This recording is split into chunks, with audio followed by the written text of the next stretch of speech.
Hey guys, CJ here, and welcome back to another all-new Hybrid News Now. So this was the big weekend. This was it, the cinematic moment we've been waiting for over 3 years. And boy, was it big. But before we talk about the box office, which we will, let's talk about Cyborg's mysterious cameo in Batman v Superman. And there are spoilers here, so click away if you don't want to know.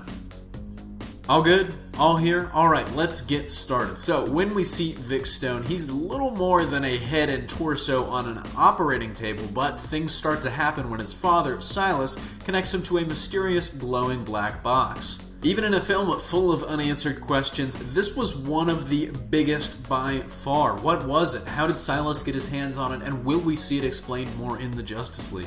Well, we have an answer to the first question, at least, from Zack Snyder himself in an interview with Entertainment Weekly. So, let's check out the quote.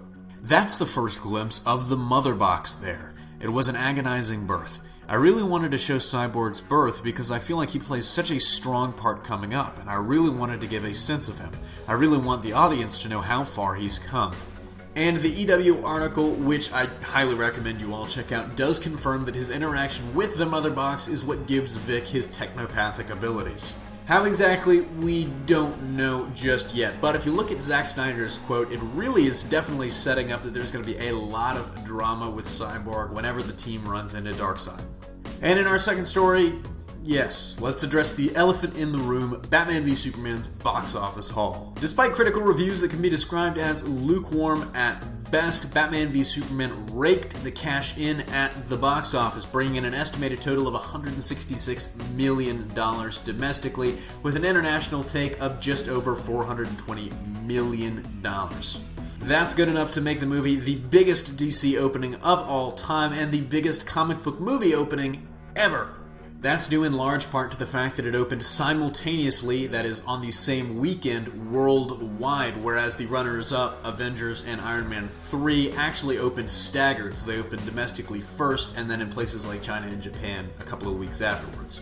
And this is a big deal, as many have estimated that Batman v Superman has to make about $800 million just to be considered a financial success by the suits at Warner Brothers. But even with that hefty number in mind, BVS seems headed into that kind of territory with its incredibly strong first weekend. But the key thing to watch will be how it handles the jump to its second weekend. For those of you that don't know, movies typically see a sharp decline in numbers from their first to their second weekends. And as Batman v Superman already had a 65% drop from their Friday to, admittedly, Easter Sunday numbers, a drop looks to be in the cards, but how much it drops will be the thing to watch. But let me know what you guys thought of the movie, and if you'd like to see my own thoughts in the form of some kind of review or even just a simple vlog type thing. And in our last story of the day, the one Justice League member who didn't cameo in Batman v Superman was, of course, Green Lantern. And one actor in particular might head the pack of those looking to put on the green tights. That man is Tyrese Gibson, who apparently has already met with DC. Just not about the role, about them feeling like his activity on social media was misleading his followers into thinking he had gotten the role. And I'm not going to post the full quote here because it is a very, very long quote. Check the link below for it in full. But essentially he admits that he saw some cool fan art, got excited, posted it on his Twitter and Instagram, and just kind of rode the buzz, hoping that it was going to lead to a casting.